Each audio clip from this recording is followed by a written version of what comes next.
Hello friends, welcome back to my YouTube channel Gyan Vani. आज इस video में हम लोग कवर करने जा रहे हैं हर्ट्जबर्ग के to factor theory of motivation. So let's start the session. Herzberg two-factor theory, also known as motivation hygiene theory, that was developed by Frederick Herzberg in 1950s.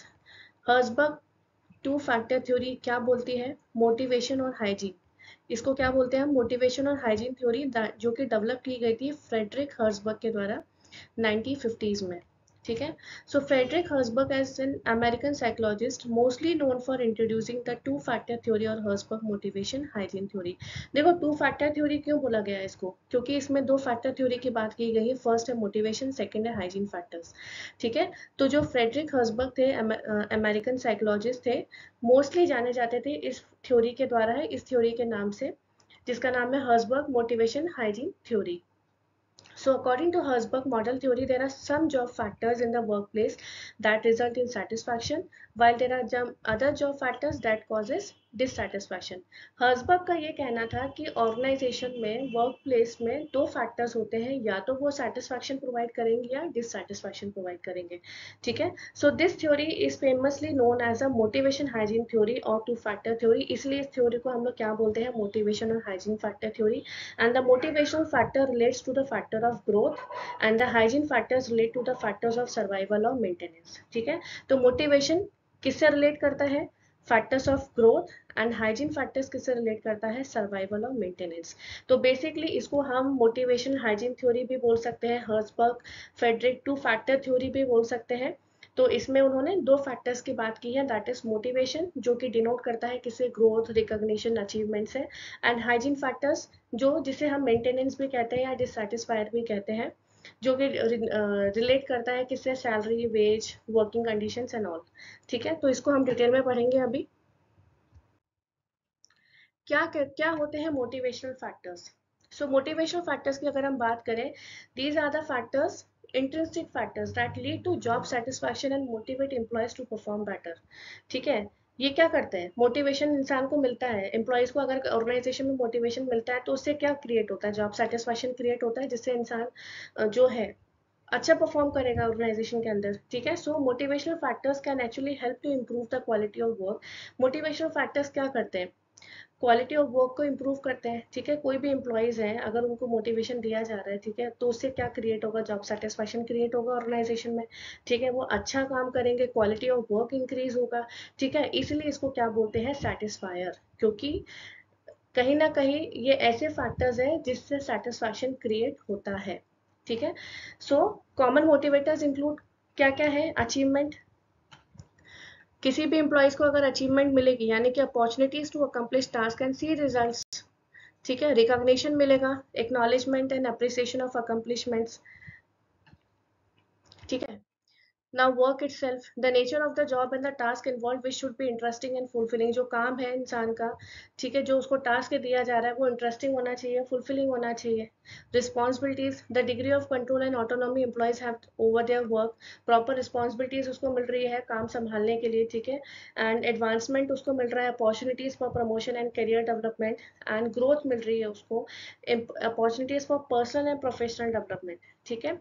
तो किसी भी एम्प्लॉयज को अगर ये सारे फैक्टर्स मिलेंगे, ठीक है, अचीवमेंट मिलेगा, ग्रोथ मिलेगी, अपॉर्चुनिटीज मिलेंगी, रिस्पॉन्सिबिलिटीज मिलेगी, उसका करियर ग्रोथ होगा, करियर डेवलपमेंट होगा. ठीक है। रिकॉग्निशन मिलेगा उसे, तो वो क्या क्रिएट करेगा? उसके अंदर ऑटोमेटिकली मोटिवेशन जो फैक्टर्स है वो इंक्रीज होंगे, जॉब सेटिस्फैक्शन इंक्रीज होगा. ठीक है।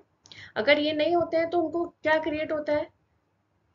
तो वो क्या करते हैं एम्प्लॉयज? लंबे समय तक काम तो नहीं करते, लंबे समय तक काम सस्टेन नहीं करते ऑर्गेनाइजेशन में, क्योंकि एट द एंड एम्प्लॉयज को अगर रिटेन कराना है ऑर्गेनाइजेशन में, तो उन्हें मोटिवेशन देना बहुत ज़रूरी है, जॉब सेटिस्फैक्शन उनका होना बहुत ज़रूरी है. ठीक है। तो ये तो बात की थी हमने मोटिवेशनल फैक्टर्स की. Now, hygiene factors are extrinsic element of the job that can lead to dissatisfaction if they are inadequate or absent. These are also known as dissatisfier or maintenance factors. देखो, हमने motivational factors में आपने क्या बोला था कि वो job satisfaction को क्रिएट करते हैं, जॉब सेटिस्फैक्शन मिलता है एम्प्लॉयज को. ठीक है। अगर उन्हें प्रॉपर मोटिवेशनल फैक्टर्स मिल रहे हैं. लेकिन अगर हाइजीन फैक्टर्स ऐसे होते हैं, अगर वो एबसेंट हो ऑर्गेनाइजेशन में, या एम्प्लॉयज जो भी काम कर रहे हैं ऑर्गेनाइजेशन में, अगर उन्हें हाइजीन फैक्टर्स नहीं मिल रहे हैं, प्रॉपर तरीके से एब्सेंट है तो उससे क्या होगा, एम्प्लॉयज़ को डिससेटिस्फैक्शन क्रिएट होगा। ठीक है, इसको हम मेंटेनेंस फैक्टर्स भी कहते हैं, क्योंकि यही हाइजीन फैक्टर्स होते हैं जो ऑर्गेनाइजेशन में एम्प्लॉयज़ को मेंटेन करके चलते हैं। सारी चीज़ें मेंटेनेंस का ही काम करती हैं। So these factors are drive from external environment and conditions, so belong to the category of external factors. Common hygiene factors कौन कौन से हैं? Salary and wages. देखो, अगर सैलरी वेजेस फेयर कंपनसेट नहीं होगा तो एम्प्लॉयज को डिससेटिस्फैक्शन क्रिएट होगा, क्योंकि ये ऐसे फैक्टर्स हैं, अगर नहीं होंगे ऑर्गेनाइजेशन में तो एम्प्लॉयज क्या होगा, डिससेटिस्फाइड होगा। ठीक है, उसको डिससेटिस्फैक्शन क्रिएट होगा। ठीक है, company policies and administration, clear fair and consistent policies होनी चाहिए। सुपरविजन प्रॉपर तरीके से होना चाहिए। ठीक है, नेक्स्ट है वर्किंग कंडीशंस अच्छी होनी चाहिए, that is safe, clean and comfortable physical environment. Job security होनी चाहिए एंड इंटरपर्सन जो रिलेशंस हैं आपस में एम्प्लॉयज़ के, यानी कि कलीग्स के साथ, सबॉर्डिनेट्स के साथ और सुपरवाइजर्स के साथ, आपके जो को वर्कर्स हैं उनके साथ आपके इंटरपर्सनल रिलेशंस अच्छे होने चाहिए। ठीक है, तो ये तो so job satisfaction and job dissatisfaction. Motivators, influenced by motivative factors, ये क्या है, जॉब सेटिस्फैक्शन। ठीक है, so improving the motivative factors increases job satisfaction. अगर आप मोटिवेटिव फैक्टर्स को इम्प्रूव करोगे तो जॉब सेटिस्फैक्शन इंक्रीज होगा। ठीक है, एंड जॉब डिससेटिस्फैक्शन किससे इन्फ्लुएंस्ड होता है, हाइजीन फैक्टर्स से। ठीक है, so improving the hygiene factors decreases job dissatisfaction. अगर आप हाइजीन फैक्टर्स को इम्प्रूव करोगे तो वो जॉब डिससेटिस्फैक्शन को डिक्रीज करेगा। ठीक है, कम करेगा। ठीक है, तो हाइजीन फैक्टर्स का होना बहुत ज़रूरी है। इससे क्या होगा, एम्प्लॉयज़ को, जितने भी एम्प्लॉयज़ काम कर रहे हैं उन्हें जॉब डिससेटिस्फैक्शन क्रिएट नहीं होगा। ठीक है, आप जॉब से हाइजीन फैक्टर्स को इम्प्रूव करो, उनको मेंटेन करके चलोगे तो जो एम्प्लॉयज़ जितने भी काम कर रहे हैं वो प्रॉपर तरीके से काम करेंगे और उन्हें डिससेटिस्फैक्शन क्रिएट नहीं होगा। ठीक है, तो हाइजीन फैक्टर्स में क्या क्या आते हैं, वर्किंग कंडीशंस अच्छी होनी चाहिए, कोवर्कर्स के साथ आपके रिलेशंस अच्छे होने चाहिए। ठीक है, पॉलिसीज एंड रूल्स फेयर होने चाहिए, सुपरवाइजर क्वालिटी अच्छी होनी चाहिए और जो सैलरी, जो वेजेस मिल रहे हैं ऑर्गेनाइजेशन में एम्प्लॉयज को, वो फेयर एंड कंपनसेट होने चाहिए।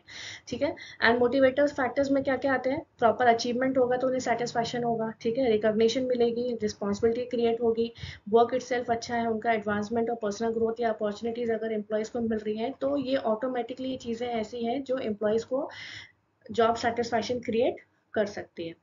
ठीक है, तो आज के इस वीडियो में बस इतना ही। अगर आपको ये वीडियो मेरा पसंद आए तो प्लीज़ इसे लाइक शेयर सब्सक्राइब ज़रूर करें। मिलते हैं नेक्स्ट वीडियो में। Thank you so much.